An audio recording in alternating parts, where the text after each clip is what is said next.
Fotografi 1. Kamera dan lensa. Berikut foto-foto kamera dan lensa. Jenis-jenis lensa. SLR atau single lens reflex atau kamera lensa tunggal.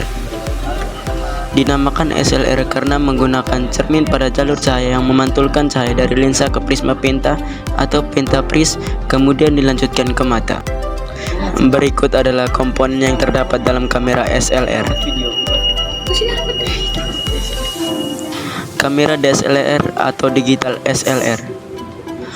Kamera DSLR mulai muncul dan populer tahun 2000. Kamera DSLR tidak menggunakan film sebagai media penyimpanan gambar, namun menggunakan semacam memori atau CF, SD, MMC sebagai penyimpanan data. Kelebihan lain adalah memiliki LCD, hasil kamera dapat dihapus, memiliki jumlah data yang dapat menampung banyak foto, memiliki pengaturan otomatis seperti program, adventure, priority, speed, dan lain-lain. Memiliki fasilitas autofocus, pemilihan ISO lebih fleksibel, jumlah titik fokus lebih banyak, teknologi anti-shake, dash record, auto white blend, dan lain-lain. Berikut gambar kamera DSLR. Kamera mirrorless. Kamera mirrorless alias mirrorless internable lens, kamera atau kamera tanpa cermin dengan lensa yang bisa diganti-ganti, alias compact camera system alias electronic viewfinder with internable lens. DSLR versus mirrorless. Berikut gambar dari kedua kamera tersebut.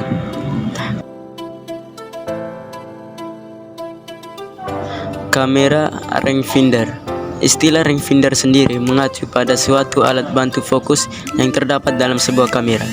Sistem pencarian fokus kamera rangefinder tidak melalui cermin pentaprints seperti DSLR atau SLR, namun dengan menyatukan dua buah gambar atau satu dari viewfinder dan satunya lagi dari lensa, maka jarak fokus pun ditemukan. Berikut adalah gambar cara kerja dari rangefinder. TLR atau twist lens reflex atau kamera lensa kembar. Menggunakan dua lensa. Lensa pertama atas sebagai pengamatan view, lensa kedua bawah sebagai lensa pengambilan gambar atau BD. Viewfinder terlihat dari atas kamera. Berikut adalah gambar cara kerja TLR. View kamera atau kamera penemu jarak atau point defective. Secara teknis memiliki cara kerja seperti SLR, namun lensanya bersifat fleksibel atau akordeon sehingga dapat ditekuk sesuai keinginan. Kelebihan lain dari kamera ini dapat menghindari distorting pada gambar sehingga sering digunakan dalam memotret gedung atau arsitektural yang tinggi. Pocket kamera atau kamera saku.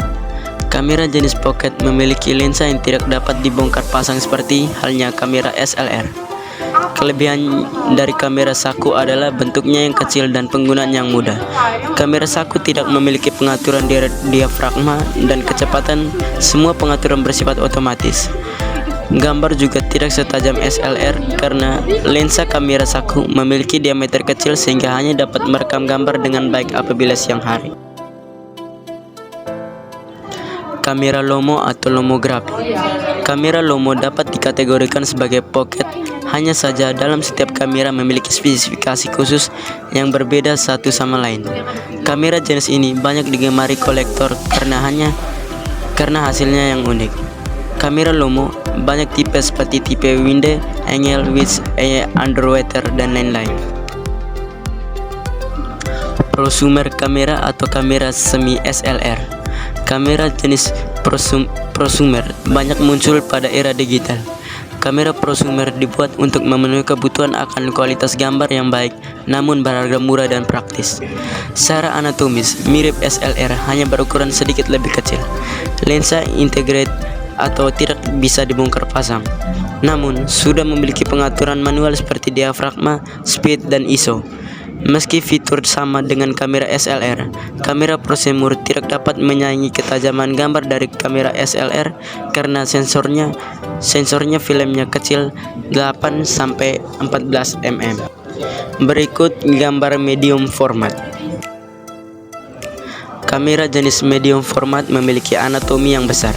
Medium format memiliki sistem rekam gambar yang sama dengan SLR, namun kamera medium format memiliki sensor film yang sangat besar, 35 mm sampai 55 mm.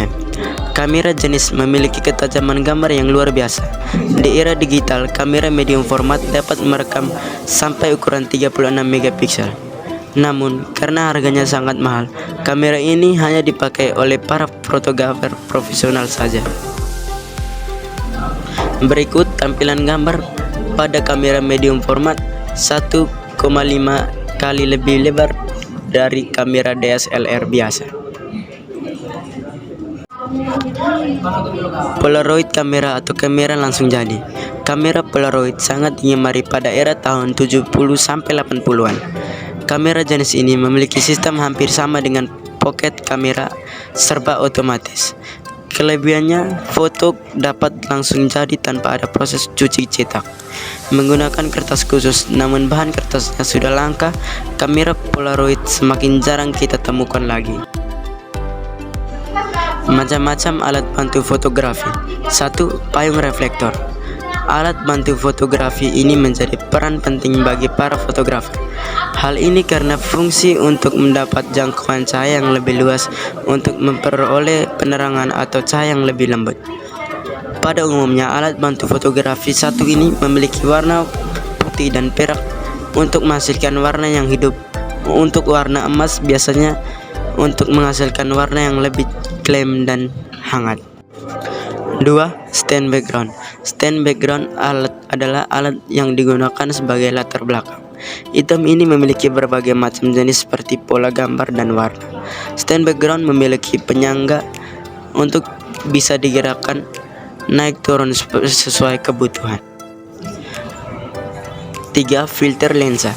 Alat bantu fotografi satu ini sangat penting karena memiliki fungsi untuk mengurangi pencahayaan yang masuk ke dalam kamera. Hal ini untuk menyaring cahaya yang tidak terlalu over karena dapat menimbulkan efek. Filter terdapat dua bentuk, filter bentuk bulat dan bentuk kotak. Jika kalian ingin menggunakan filter bulat, harus mempertimbangkan diameter lensa kamera yang digunakan. Jika kalian menggunakan filter kotak, terdapat alat tambahan yang terletak di bagian bawah kamera. 4. Tripod. Alat bantu fotografi selanjutnya adalah tripod. Dari segi pemotretan, fungsi tripod dan monopon sama. Keduanya berfungsi untuk menstabilkan kamera agar tidak ada goncangan atau goyang selama pemotretan.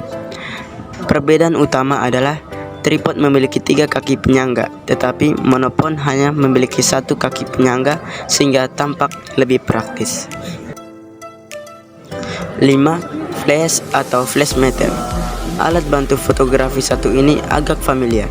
Flash atau blitz bisa digunakan dalam pemotretan yang membutuhkan cahaya tambahan seperti pada ruangan yang kurang pencahayaan dan pada malam hari. Sebenarnya, flash dapat digunakan pada waktu siang sekalipun, namun hanya untuk full ini cahaya. Untuk flash meter dapat digunakan untuk pengukuran pencahayaan. 6. Honeycomb. Honeycomb adalah perangkat yang bekerja dengan cara yang sama seperti filter, yaitu membuat cahaya lebih shift. Bedaannya, honeycomb tidak terletak pada bagian depan lensa, melainkan dipasang ke sumber pencahayaan, yaitu lampu.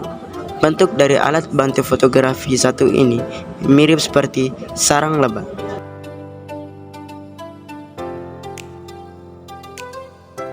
7. Softbox.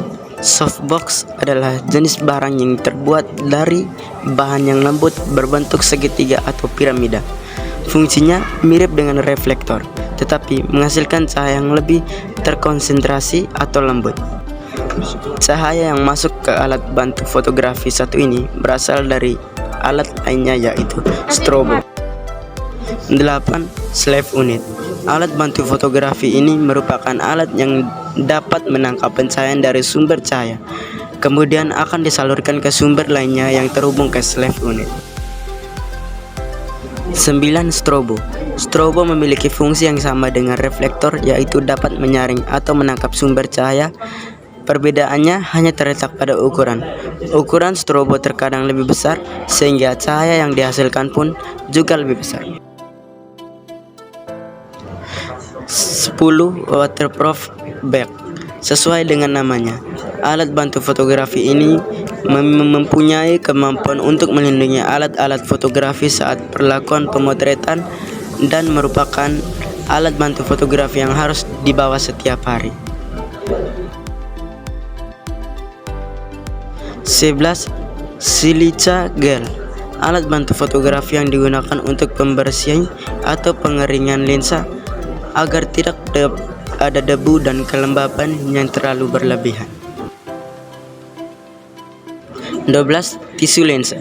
Seperti yang kalian harus ketahui bahwa alat bantu fotografi tidak boleh dibersihkan dengan sembarangan. Sebaiknya gunakan tisu lensa untuk membersihkan area lensa agar kualitas kamera selalu tetap terjaga dan bersih. Yang terakhir yaitu 13. Kabel reliase. Alat bantu fotografi ini akan sangat membantu kalian dalam menekan tombol shutter. Kalian dapat memasangnya ke soket kabel reliase di tombol shutter. Penggunaan alat ini dapat membantu mengurangi getaran saat menekan tombol shutter.